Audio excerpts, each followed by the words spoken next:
Hi, welcome to the Homicide Canada podcast. I'm your co-host Phil with my co-host and producer Tami. This is episode number 81, and we're going to cover all the homicides that happened in Canada in May of 2026, along with some updates on some previous homicides. If you haven't listened before, we have a website associated with this podcast, homicidecanada.com. You can check it out. We have tried to have like a post for every homicide we can find in Canada, along with pages on the provinces and the major municipalities in Canada. We're also on social media. We're on Twitter or X, homicide_Canada. We're also on Instagram and Facebook. And basically, I would just search on there, Homicide Canada, and I'm pretty sure we'll pop up. Our Facebook page is pretty active with comments in that. So sometimes it can be pretty interesting. And we have an email too. It's info@homicidecanada.com. So yeah, we check it a few times a week. So yeah, you can hit us there if you've got any things like, if we've missed a murder in your area and that, give us a heads up, because occasionally, especially in the smaller towns, sometimes we'll miss one. So yeah, you can, or if you want to tell us anything else, I don't know. Sometimes people send us some weird stuff on email. So I don't know. Anyways. All right. We usually start off on these particular types of podcasts we do, where the monthly reviews. We'll look at the year-to-date homicides. I think today is June 30th, so basically 6 months, the halfway point of the year. So year-to-date, we found 284 homicides, 205 male, and then 61 female. The rest we don't know the gender. That projects out to a total of 2026 of 573. And that's versus the 583 we found last year. So that's pretty close. Usually as the year progresses, we find a few extra ones. So I think that's pretty close. Yeah. That projects out to a homicide rate of per 100,000 of 1.38. For women, that's a homicide rate of 0.59. And then for men, that's a homicide rate of 1.99. So that's not surprising. That's usually there are definitely more male homicides than female homicides in Canada, and I think pretty much anywhere else in the world. All right. Provincial stats and territorial stats. I added that this time. Nice. Sometimes I forget. So for the current 2026 annualized murder rates per 100,000, so Nunavut is way in first with 14.4. They have a tiny population, and then just a few murders can move that up. So, what can I say? Then we have Saskatchewan at 4.6 and Manitoba with 4.4. So usually in most years we've done, either one of the two is first. I think Saskatchewan was first last year. A lot of years it's Manitoba. Then there's a big drop in third place, British Columbia, with only 2 homicides per 100,000 projected. Nova Scotia, 1.7, Alberta, 1.4, Ontario, 1.1, Quebec, 0.7. It's usually pretty low. New Brunswick, 0.5, Newfoundland, 0.4, Northwest Territories, Prince Edward Island, and the Yukon all have 0. Okay. The big municipalities, what's their homicide rates? So Winnipeg is in the lead with 5.4. They've really had a lot of homicides, I think, lately, haven't they? Yeah, and at the beginning of the year, they had none for a while. They didn't have any in January, so that's kind of strange. Surrey, 4.6, they're in second. They've also had a lot lately. Calgary, 1.7, so a big drop from second to third. Brampton, Ontario, 1.5. Vancouver, 1.5. Hamilton, 1.4. Mississauga, 1.4. Ottawa, 1.4. Montreal, 1.2. Edmonton, 1.2. Toronto, 1.2. Kind of unusual that Edmonton has less murders per 100,000 than Calgary, but it's only half the year, so we'll see what happens. Quebec City, 0.7, and Halifax, 0.5, because I guess there's been official murder there now. Yeah, just one so far. Yeah, although there might be another one, but we don't know yet. Yeah. Anyways, people have been arguing about it on Facebook lately, but So for the May homicide stats, there were 56 homicides in May 2026 compared to 38 in 2025. So that's a 47% increase. There were 38 men, 16 women, and 2 still unknown. So yeah, that is a big increase. Yeah. I don't know what's going on. Maybe the weather was better in May. I don't know. There's usually more homicides in the warmer months. But yeah, I'm not sure. Better weather, better murdering. I don't know. All right. The youngest and oldest, we always look at the youngest and oldest victim. for these monthly roundups. The youngest victim was 22-month-old Oriana Cho in Toronto, Ontario. So emergency crews were called to a home near Midland Avenue and Steeles Avenue East at approximately 9:30 a.m. on May 12th after the child's father called 911. Police said the father was not home at the time of the incident and returned after first responders arrived. Inside the home, officers found a 22-month-old girl without vital signs. She was revived at the scene and transported to a hospital where she died on Wednesday. Investigators later identified the child as Oriana Cho and the mother as 37-year-old Si Ting Yang. Police alleged that homicide occurred inside the home, although the cause of death has not been released. Yang has been charged with first-degree murder. So yeah, I don't know. One of the things we talk about often on this podcast is the charge going to be manslaughter, second degree, or first degree? So first degree means they must have had a fair amount of evidence that it was premeditated. The mother was taken away into custody on Tuesday and was scheduled to appear in court on Thursday. Police also confirmed that another child was inside the home at the time but was not injured. So yeah, that's it's less likely for the mother to kill the child than the father, but it happens sometimes. All right, the next one. The oldest was 77-year-old Dory Cook in Saskatoon, Saskatchewan.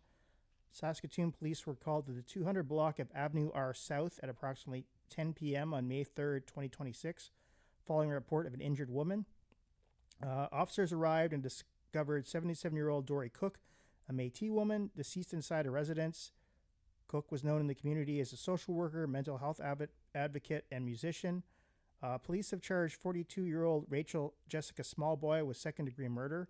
So yeah, woman-on-woman killing. Not that often. No. The investigation remains ongoing with assistance from the Major Crimes Section and Forensic Identification Section. Court records indicated that Cook's family previously held restraining orders against the accused. Rachel Jessica Smallboy was the off-again partner of one of Dory Cook's nephews. Cook's nephew had been living with her at the time of the homicide. So I guess it's not. Maybe it's considered a domestic. Yeah, I'm not sure, but yeah, that's pretty sad. Like she was just someone like an innocent victim in this, really. Like I don't know what makes a 42-year-old woman kill a 77-year-old woman, even if she's having a hard time with her boyfriend who's her nephew. Like doesn't make a lot of sense. All right. So how many homicides were in each province? Ontario, the most populous province, had 19. BC second 11. Manitoba with 10. Alberta 5. Saskatchewan 4. Nova Scotia 3. New Brunswick 1. Quebec 1. And then everybody else had 0. In the cities with more than one homicide, Surrey had 5, but there was a double homicide there. Toronto also had 5. Brockville had 3, and that was a triple homicide. Winnipeg had 3, Calgary had 2, and Vaughan had 2, and that was a double homicide. And murders by type, there were 14 stabbings, 11 shootings, 4 others, 2 beatings, and 24 that are still unknown. So more stabbings than shootings this time. Yeah, so far. All right, so the domestic murders in May that we know of, Shannon Hickey was killed by her partner Tien Quan Vu before he took his own life in a Gatineau, Quebec apartment fire. Police have not said if the fire was the cause of death. 49-year-old Luanda Elliott, 17-year-old Michaela Elliott, and 15-year-old Nikita Elliott were killed in Brockville.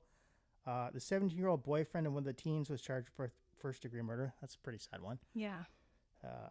Just like not just even killing just the girlfriend, but killing 2 other family members. Well-unmanned Christopher Bobco charged with first-degree murder after a woman was found dead in a home near Thorold Road in Welland, Ontario. Reports have called this femicide, although Niagara police have not expanded on the relationship. Shalaya Montgrand was the victim of a fatal shooting in Turner Lake, Saskatchewan. Her long-term partner, Darian Montgrand, was charged with manslaughter. We already mentioned Oriana Cho, the woman, or the baby rather, was killed by her mother in Toronto. A 32-year-old woman was found dead, and Keith Miles was charged with her manslaughter after an intimate partner violence assault in Shamattawa, Manitoba. I think that's how it's pronounced. And then the 7th one, 29-year-old Marina Turco was charged with second-degree murder and the fatal stabbing of 17-year-old Damien Rego in Sault Ste. Marie. Court documents later indicated that Rego was believed to be residing in the same apartment unit as Turco. So Yeah, so I don't know if they were just roommates or some sort of if they relatives were together. Yeah, what? Yeah, how close a homicide do you have to be to how close a relation do you have to be? I wonder before we do. Like, is the second cousin? Is that domestic? I don't know. I don't know. I'm not sure. All right. All right. So in this for the roundup podcast we do, we're coming to the second part after the stats and that, where we look at the more noteworthy murders that occurred in the month of May in 2026. So York Regional Police in Ontario laid charges against 3 men in connection with a double homicide that claimed the lives of 49-year-old Pasquale Casciato and 34-year-old Christian Belsito, both of Vaughan. It's a suburb north of Toronto, if you're not familiar with it. Pretty ritzy. Police were charged for a resident near Kaiser Drive and Forest Drive in Vaughan at approximately 5:30 p.m. on May 13, 2026, following reports of gunfire. So, kind of pretty early, relatively, for gunfire. When officers arrived, they found 2 men outside the home suffering from multiple gunshot wounds. Despite life-saving efforts, both victims were pronounced dead at the scene. The office of the chief coroner later identified the victims as Casciato and Belsito. Investigators determined both men died from gunshot injuries and believed the killings were targeted. Reports indicate that Casciato was a member of Satan's Choice Motorcycle Club and a former member of the Hells Angels Motorcycle Club. So, interesting. As the investigation progressed, York Regional Police executed search warrants at properties in Toronto, Windsor, and Hamilton on May 28th. During those searches, officers seized 4 firearms, including one loaded firearm, an extended magazine, and materials believed associated with the construction of explosive devices. So that's kind of interesting. Yeah. But that can be the case with biker stuff. Investigators recovered items including a detonator, pipe, bolts, and tannerite. Police subsequently charged 27-year-old Michelle Moscow of Toronto with 2 counts of first-degree murder, arson causing property damage, and multiple firearms and explosive-related offenses. 55-year-old Glenn Mousseau of Windsor was charged with accessory after the fact to murder, arson causing property damage, and several firearm offenses. I wonder to do with like an escape vehicle that they maybe torched? Maybe, yeah. Okay.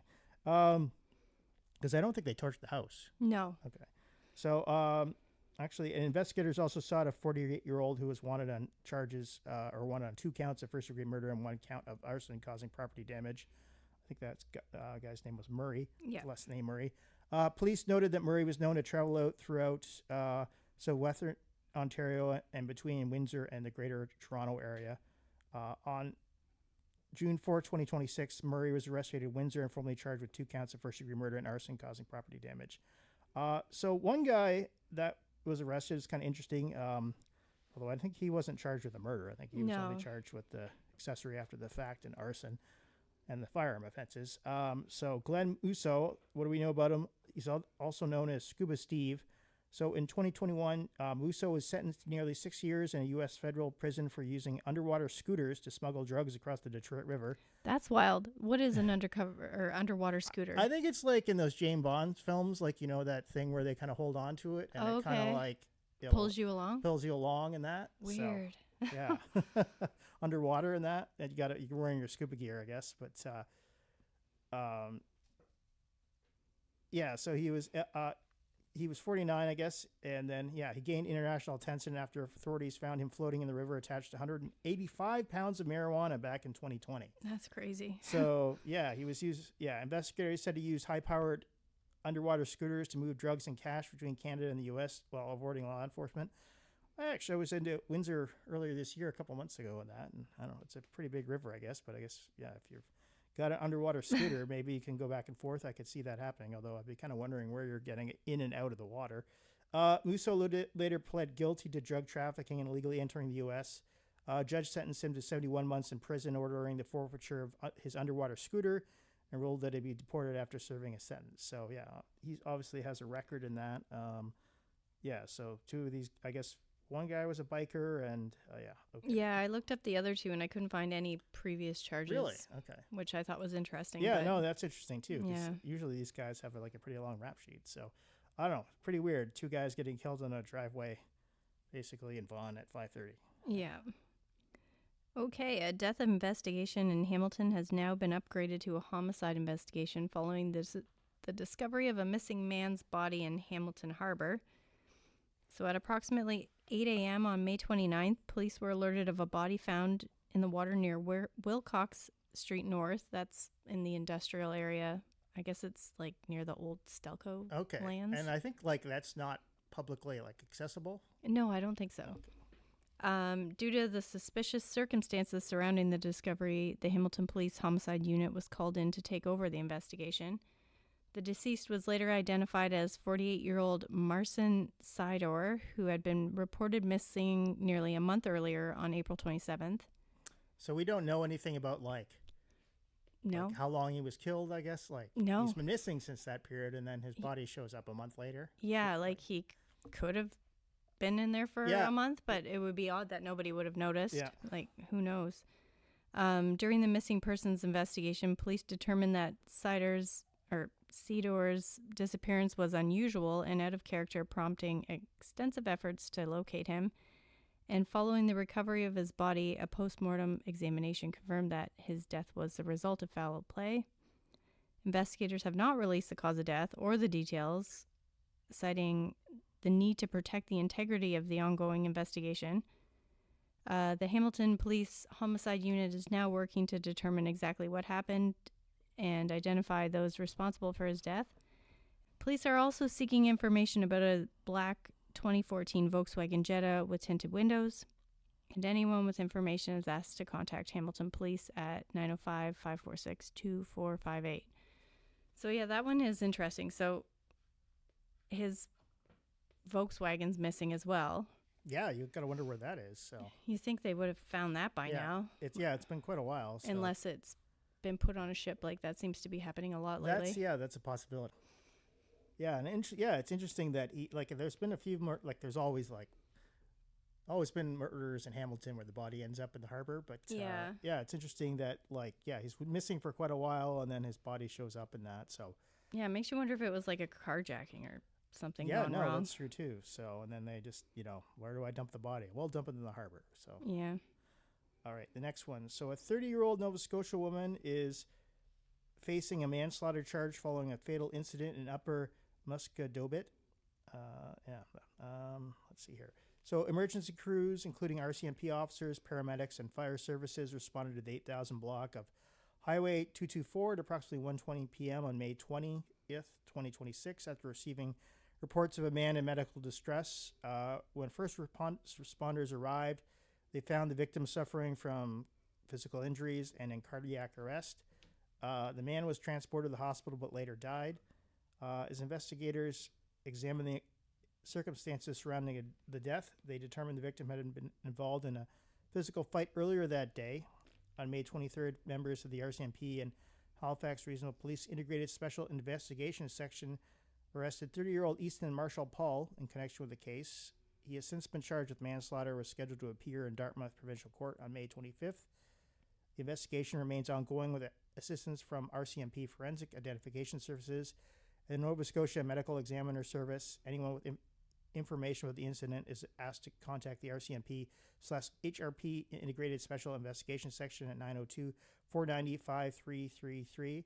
So yeah, this guy was found injured in that and in cardiac arrest, and then I guess they were figured out that it was a fight earlier in the day. Yeah. So yeah, that doesn't happen often, like people getting charged with manslaughter after a heart attack, but I guess it happens. Yeah, I guess the thing is, he probably wouldn't have had the heart attack if he hadn't been in a fight of that. So yeah. A fatal stabbing in Surrey has led to a police confrontation that left the suspect dead. The incident began approximately 1 p.m. on May 29th when Surrey police officers responded to reports of an assault at a residential building in the 13,300 block of Old Yale Road. When officers arrived, they found 2 people suffering from stab wounds, and despite emergency efforts by police and BC Emergency Health Service, a 55-year-old man was pronounced deceased at the scene. A second victim, a 35-year-old woman, was transported to hospital with non-life-threatening injuries. Investigators said the deceased man lived in the same building as the alleged suspect, a 65-year-old man. That's kind of old. Yeah. And stabbing both Yeah. an old, well, 55, not that old, but older, and then a 35-year-old woman, too. Yeah. The injured woman was reportedly in the area at the time of the attack, so I think she must have Might just... have been a bystander, Yeah. possibly. The suspect fled before police arrived, but was located a short distance away. During a subsequent confrontation with officers, police discharged their firearms and seriously injured the man. He was taken to hospital where he was later pronounced dead. And the Integrated Homicide Investigation Team, or IHIT, has assumed conduct of the homicide investigation into the fatal stabbing.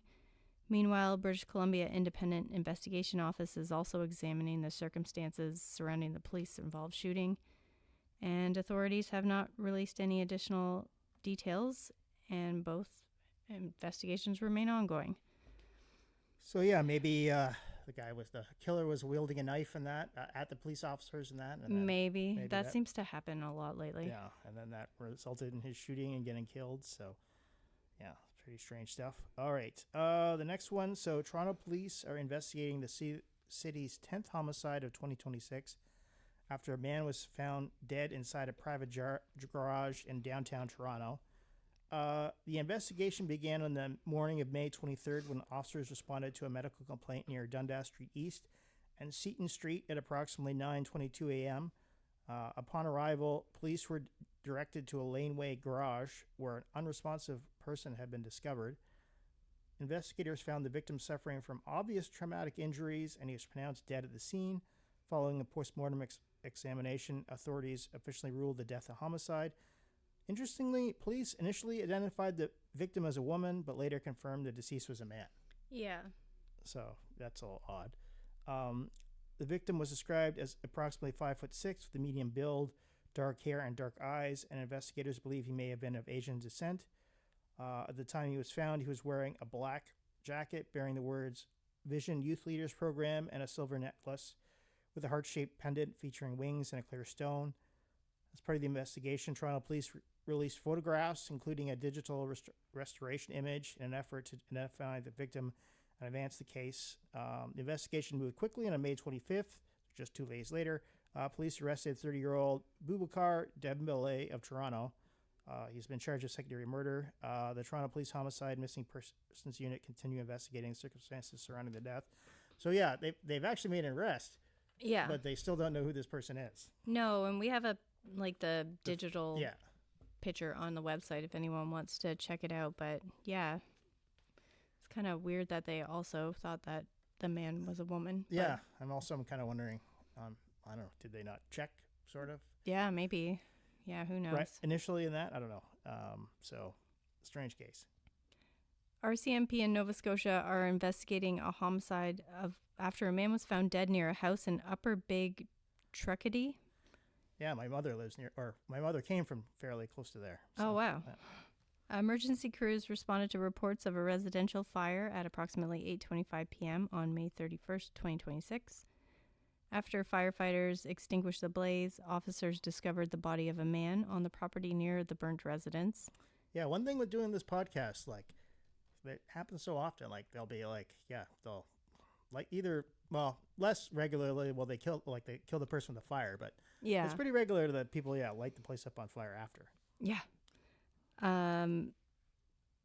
The deceased was later identified as Terry Izzard, and the Southwest Nova Scotia RCMP crime unit assumed conduct of the investigation, working alongside the Nova Scotia Medical Examiner's Service and the Office of the Fire Marshal to determine the circumstances surrounding the death.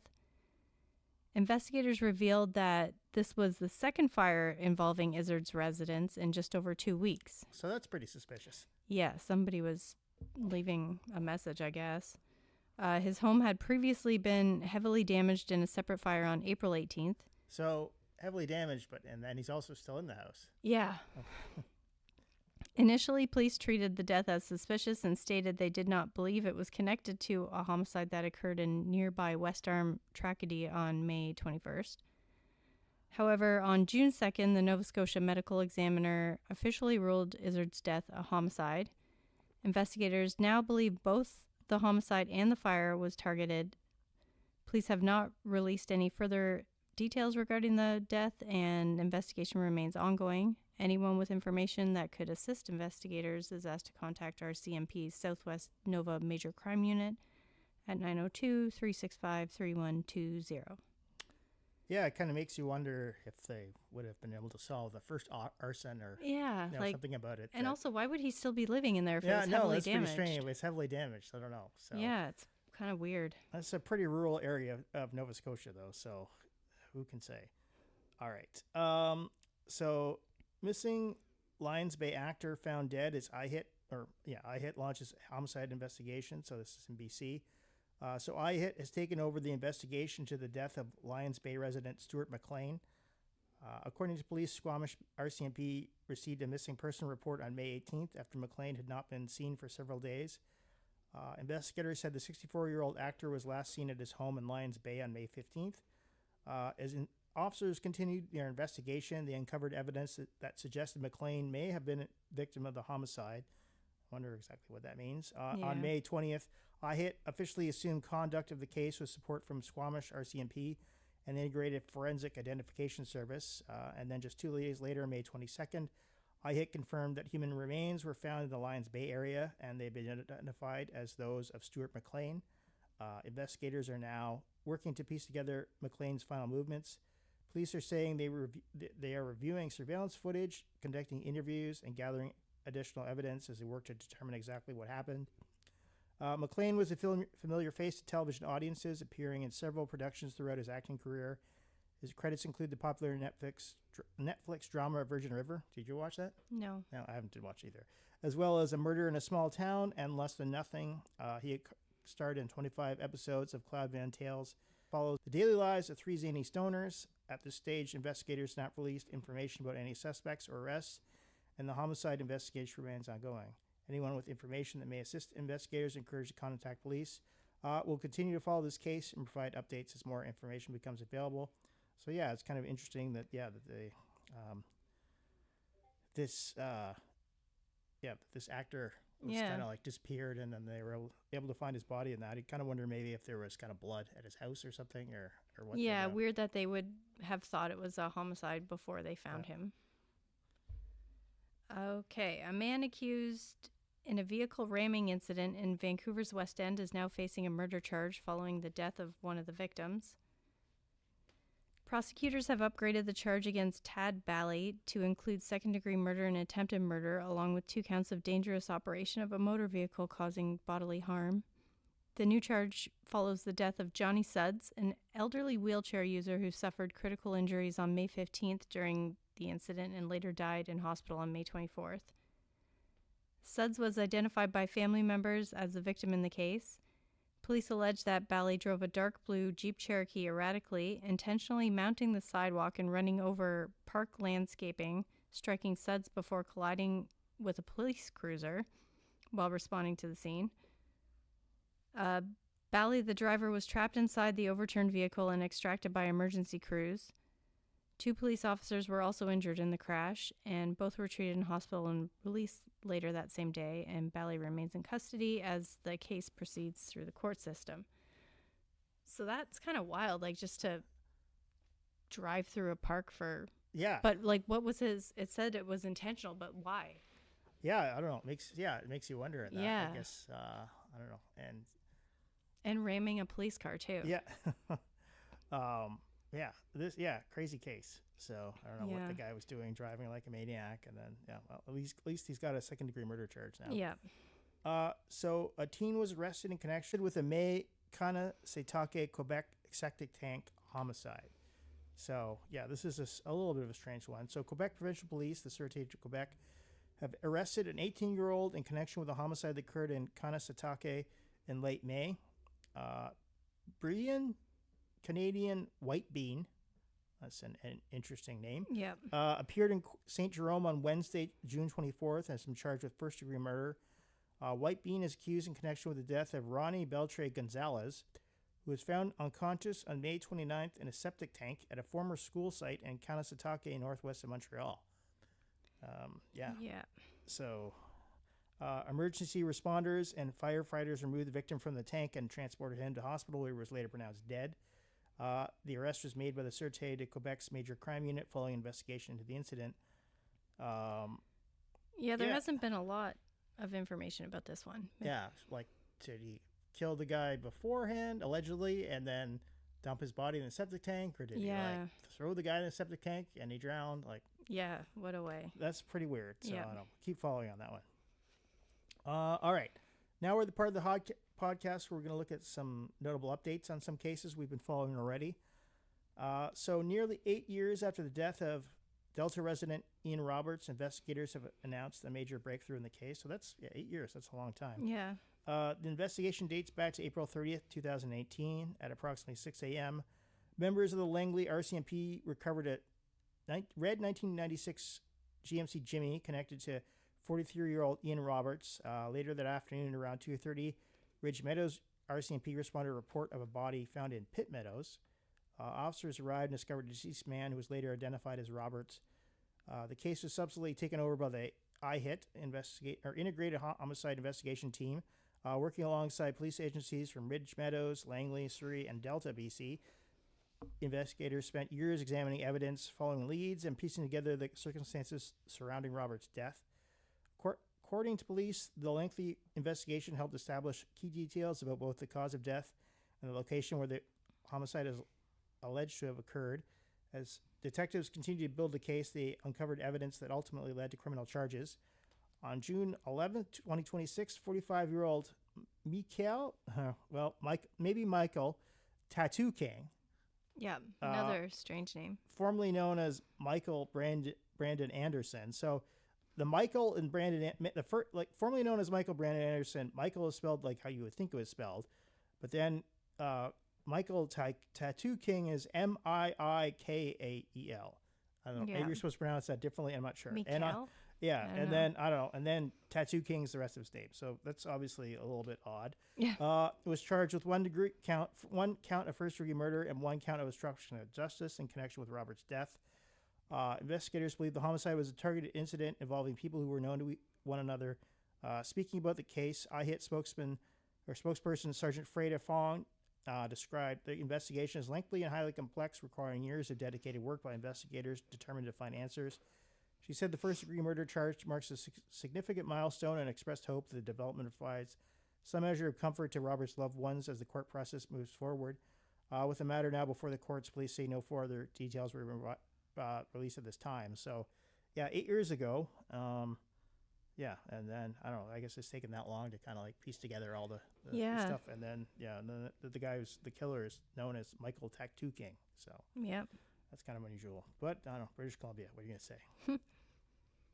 In a significant update, one of Toronto's most shocking random acts of violence, the woman found not criminally responsible for the 2015 killing of Rosemary Kim Jenner has been granted absolute discharge. So Jenner, a 28-year-old medical clinic employee and a newlywed, was fatally stabbed inside a Shoppers Drug Mart in Toronto's Pass system in December 2015. The attack was carried out by Roweny Bessasar, who was later found not criminally responsible due to schizophrenia.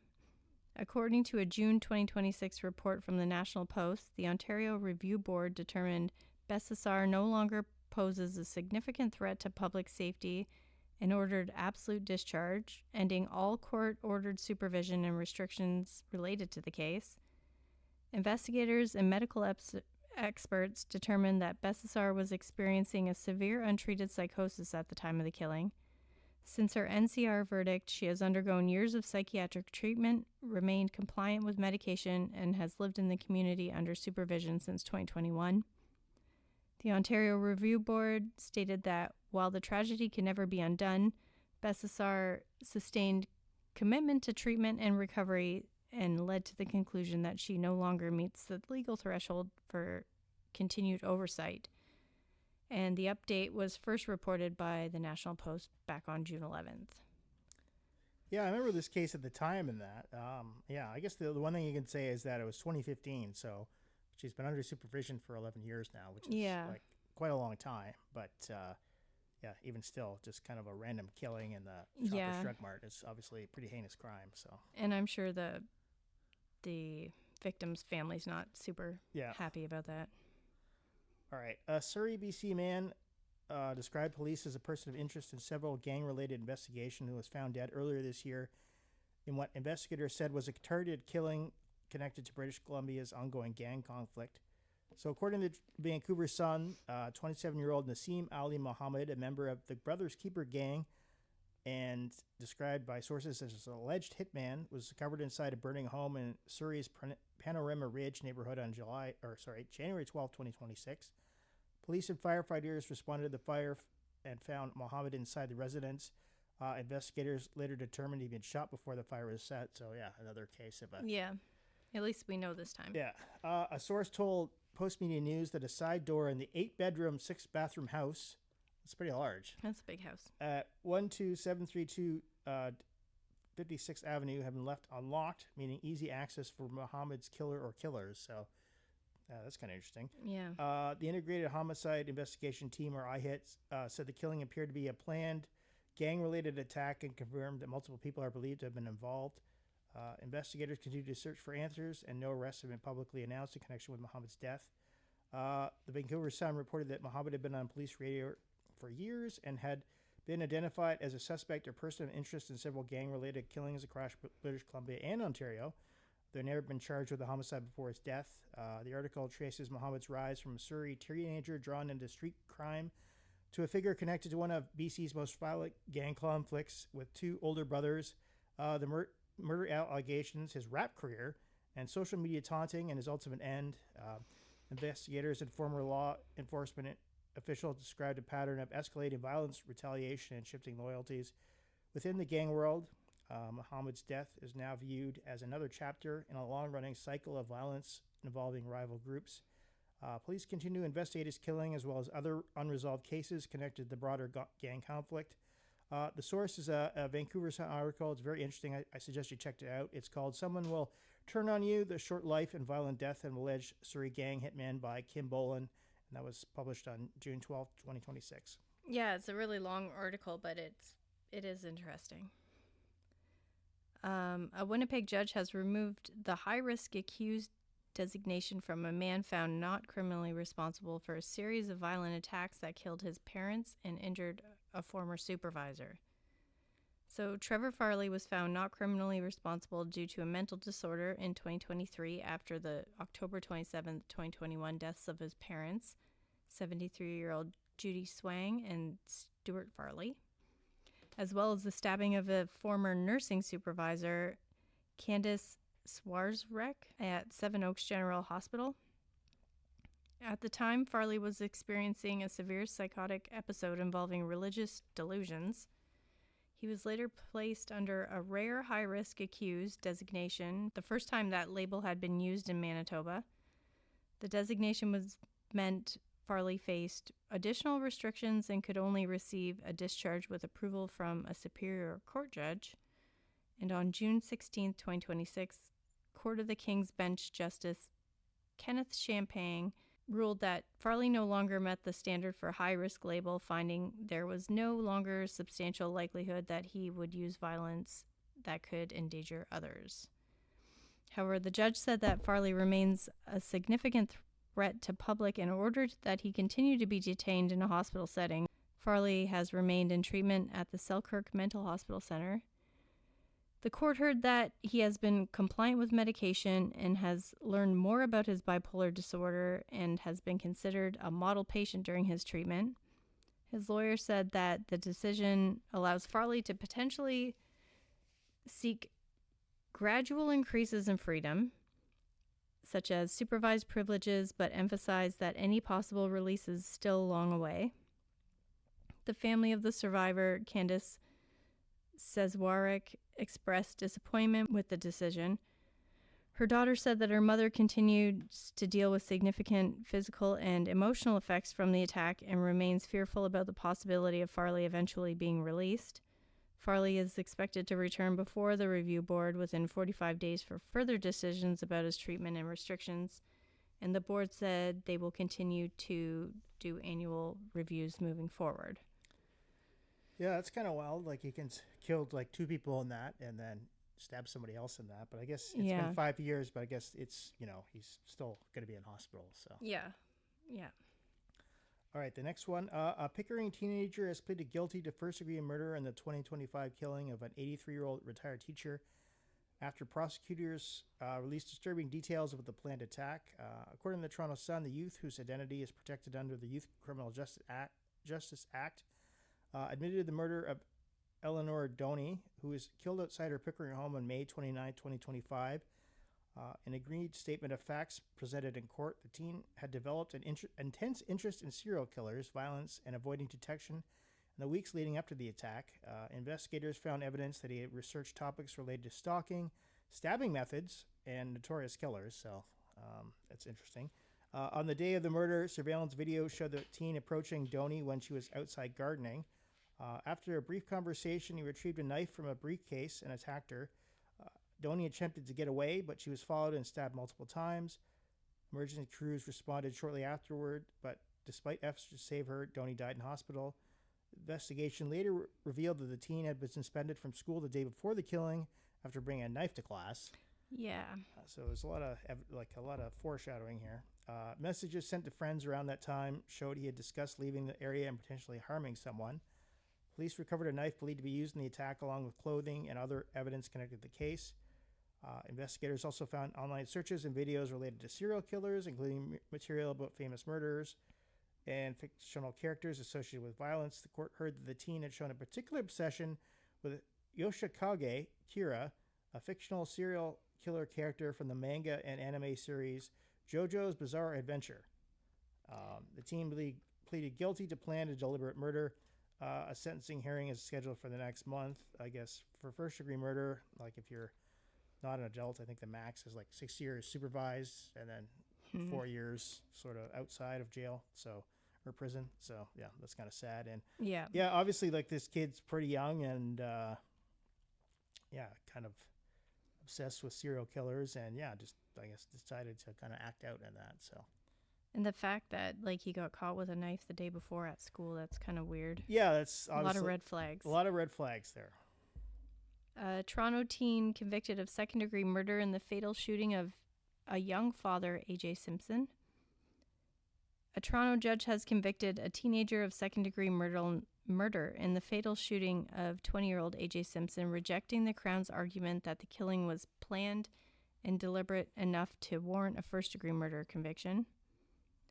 The case stems from a violent incident on June 24, 2024, when 4 masked gunmen arrived in a stolen vehicle near a high-rise on Falstaff Avenue and opened fire towards a group gathered in a gazebo.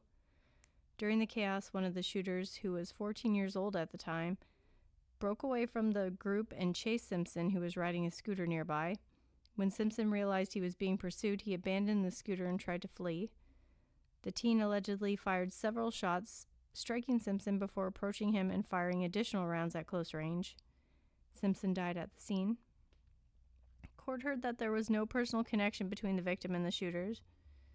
Investigators believe the attack was part of an effort to intimidate people in the Jane Falstaff neighborhood rather than target Simpson specifically.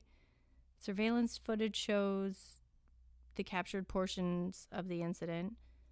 A judge-alone trial, Superior Court Justice Peter Bodden concluded that while the teen intended to kill Simpson, the evidence did not prove beyond a reasonable doubt that the murder was planned and deliberate. The judge cited the random nature of the attack as well as the accused age and apparent impulsive behavior during the shooting. The accused, who is now 16, previously attempted to plead guilty to second-degree murder, but prosecutors proceeded with the trial to determine whether a first-degree murder conviction was warranted.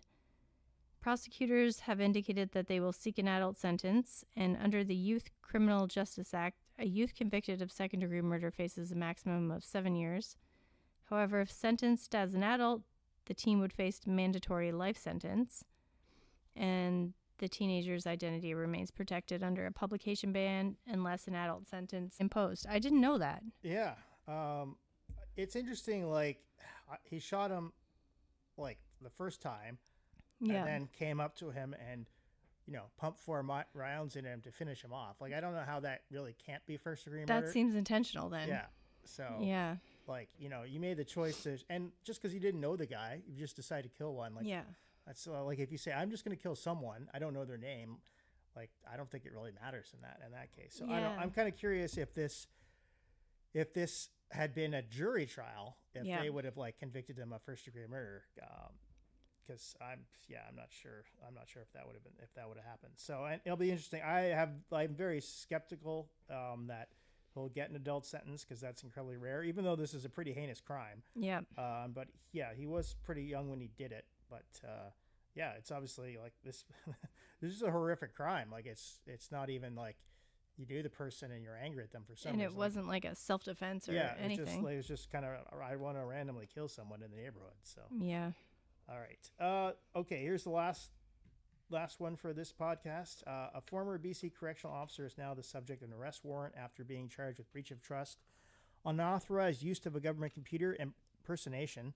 Naila Sheikh previously worked at the North Fraser Pretrial Center, and documents obtained by CBC suggest she was the case manager for convicted gang murderer Rabiel Al-Khalil when he escaped from the facility in 2022. The charges against Sheikh relate to alleged incidents in early 2024, and authorities have not confirmed whether they're connected to Al-Khalil's escape. Court records allege she misused a professional corrections computer system and impersonated another person for personal gain. The case comes amid ongoing fallout from Al-Khalil's high-profile prison break. After spending 3 years on the run, he was arrested in Qatar in 2025 while living under an alias. Al-Khalil was convicted in a 2012 Toronto murder, as well as a murder in Vancouver that same year. So 2 different murders, like kind of basically not quite coast to coast, but like separated by 3 time zones. And it was a member of Canada's most wanted list after the escape. And then like he escapes. Like, that's just crazy. Okay. Yeah. Several other men have also been charged for allegedly helping him escape by posing as contractors. Police say Sheikh has not appeared yet in court because an arrest warrant remains outstanding. Yeah, it's interesting. Yeah, like this woman, like this case, it's been a few years since he escaped in that, and interesting that she hasn't been charged in that. But yeah, obviously, if you're escaping from prison, you probably have to have some help from the inside. So yeah, it seems like this should be, I don't know, like a movie or something. Yeah, no, it's pretty crazy. So admittedly, I guess these are just alleged charges against her, but yeah, it kind of makes you wonder. Okay, so yeah, it's the end of this podcast. So yeah, just to reiterate what we said at the top, yeah, we have a website, homicidecanada.com. We try to have a post every homicide, and we also have pages for all the provinces and major municipalities, even some of the smaller ones. Our email is info@homicidecanada.com, so you can tell us if we missed a murder in your municipality or province. If there's anything else you want to say, our Twitter is homicide_Canada. Our DMs are always open, or X, or whatever it's called now. And Instagram, Facebook, just search Homicide Canada, and it should come up. So yeah, until the next pod.